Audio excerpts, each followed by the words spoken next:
eu achei justo dar o meu depoimento sobre a minha trajetória intelectual. E algumas pessoas fizeram parte dessa trajetória. Na verdade, elas foram decisivas na minha formação.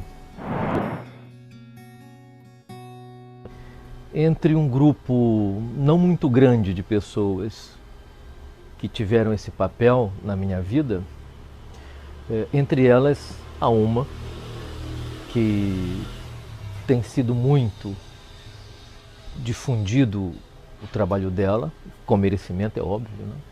Que é a doutora Anísia da Silveira.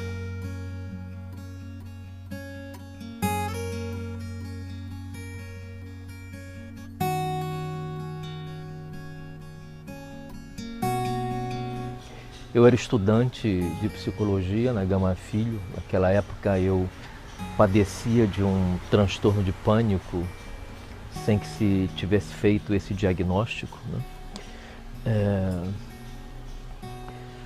Na verdade, sempre fui uma criatura angustiada, né? E ali a culminância dessa angústia surgiu na minha vida, me empurrando a compreender o que se passava comigo. Foi assim que eu descobri, inclusive, a obra do Jung. Eu pretendo fazer também um depoimento pessoal, biográfico, de como a obra de Carl Jung entrou na minha vida.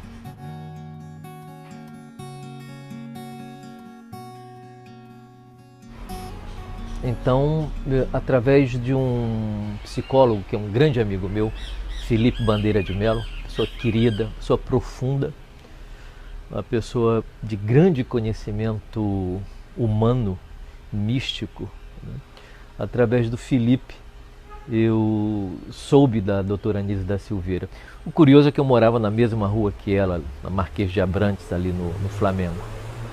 Então eu comecei a frequentar os encontros de quartas-feiras na casa da doutora Anísia.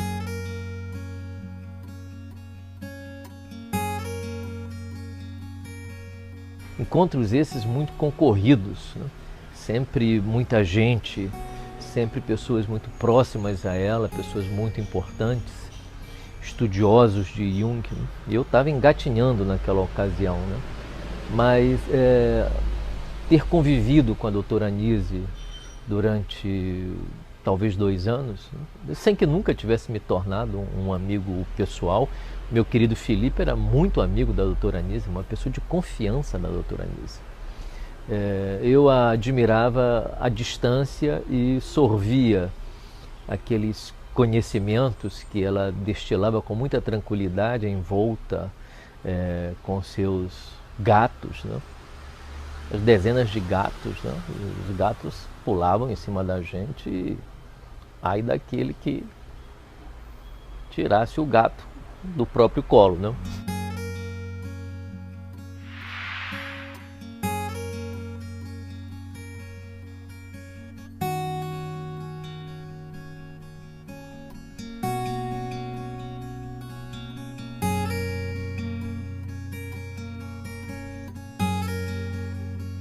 A doutora Anísia tem uma grande paixão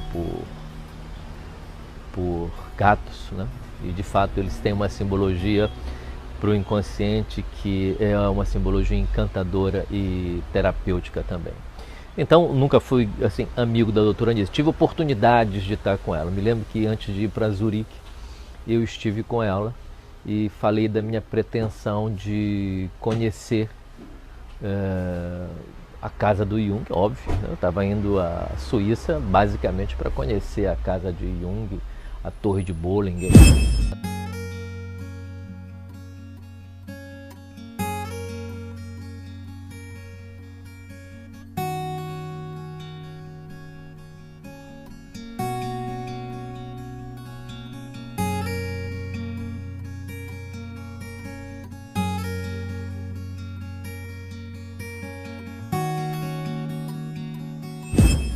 Conhecemos a trajetória psiquiátrica da doutora Anísia, a trajetória política também, uma mulher engajada, uma mulher do tempo dela e consciente desse tempo. E uma mulher que percebeu nas pinturas dos esquizofrênicos do Hospital Pedro II, naquela época, agora o Hospital Dr. Anísio da Silveira.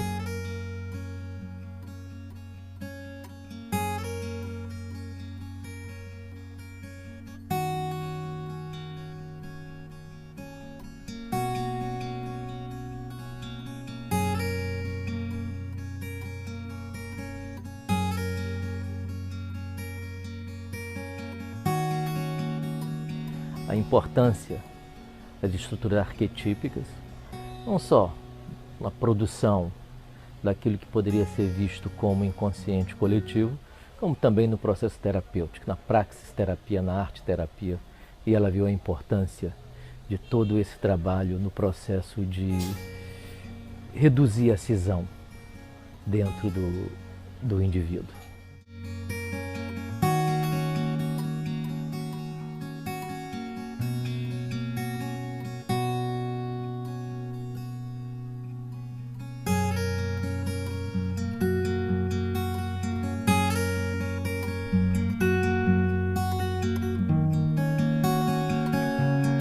A doutora Anísio da Silveira é uma pioneira e é uma pioneira sob muitos aspectos. Então, ela tem a nossa merecida admiração, é uma fonte de inspiração, acho que para os psicólogos que estão trabalhando, para aqueles que vão se formar, que sejam capazes de intuir o espírito da doutora Anísio, a relação humana que ela estabeleceu com os doentes mentais, percebendo que, para além da doença, existe um ser humano ali, né? E todo o tempo a questão é o ser humano. Que essas pessoas não podem ser tratadas como coisas, não podem ser tratadas como doenças, né? E que a medicina não pode ser tão cruel assim, de vê-los só como pessoas perturbadas que devem ser medicadas e erradicadas em seus sintomas mais danosos, né? Que por detrás desses sintomas tem processos de desenvolvimento, tem vidas, tem sofrimento, tem dor, tem cosmovisões, tem filosofias de vida também que não deram certo, é verdade, e regrediram para um padrão desastroso. Mas, de qualquer forma, estão ali presentes e é possível fazer contato com essas pessoas, ao contrário do que geralmente a medicina mais tradicional quer crer.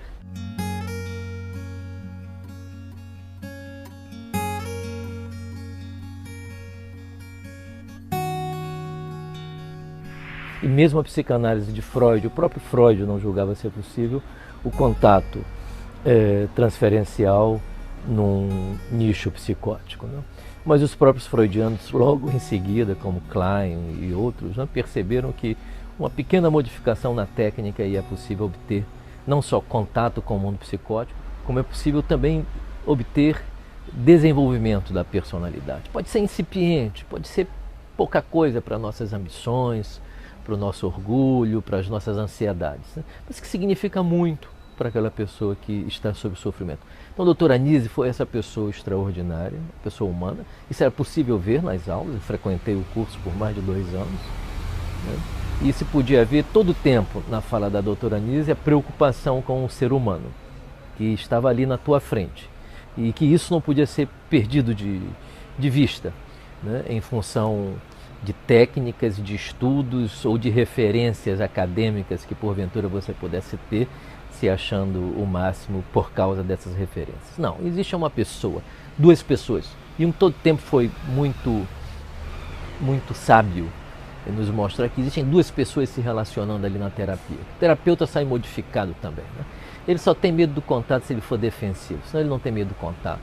Ele se mistura e nessa mistura ele é capaz de puxar aquilo que precisa ser puxado e ele próprio. É possível descobrir coisas dele que de outra forma ele não conseguiria descobrir, né? Essa arrogância da persona típica de algumas formações, uma arrogância, porque a titulação vem primeiro, né? Vem logo como defesa, né? A titulação aqui, ó, sou formado aqui, ó, tenho isso aqui, tenho isso aqui. O que vale é o relacionamento, o que vale é onde você foi em você mesmo, onde você desceu em você mesmo, o teu inferno interior, né? O teu abandono, a tua angústia, os teus pânicos, o que você fez com isso, é isso que decide a tua relação terapêutica no conjunto do teu trabalho, né? Eu creio que Nise nunca teve medo dos doentes mentais, nunca teve medo, sempre se relacionou com eles de igual para igual. Então, me sinto muito orgulhoso de ter conhecido a doutora Nise, ter convivido com ela. Como eu disse, mesmo à distância, nunca fui amigo dela, mas me sinto muito enriquecido, né? E me sinto uma pessoa de sorte, porque Nise e outras pessoas incríveis eu conheci como estudante de psicologia, porque eu às vezes lia um livro de um autor e procurava descobrir, né, se aquele autor morava no Rio de Janeiro, e se morava no Rio de Janeiro eu ia na lista telefônica, na época não tinha internet, era lista telefônica, né? Ia no orelhão, telefonava pro cara e dizia, pô, adorei teu livro, você me daria uma entrevista? Você poderia me receber aí na sua casa? Foi assim que eu conheci muitas pessoas. E eu vou querer falar delas, de cada uma delas, né? Porque sinto essas pessoas como se fossem da minha família, né? São pessoas queridas. Não tive grandes convivências com essas pessoas, mas elas me salvaram de muitas formas. E eu tenho gratidão por elas, por causa disso. Elas continuam vivas dentro de mim. E a doutora Nise da Silveira é uma dessas pessoas fantásticas com quem eu tive a sorte e o destino bom me concedeu a honra de conhecê-la.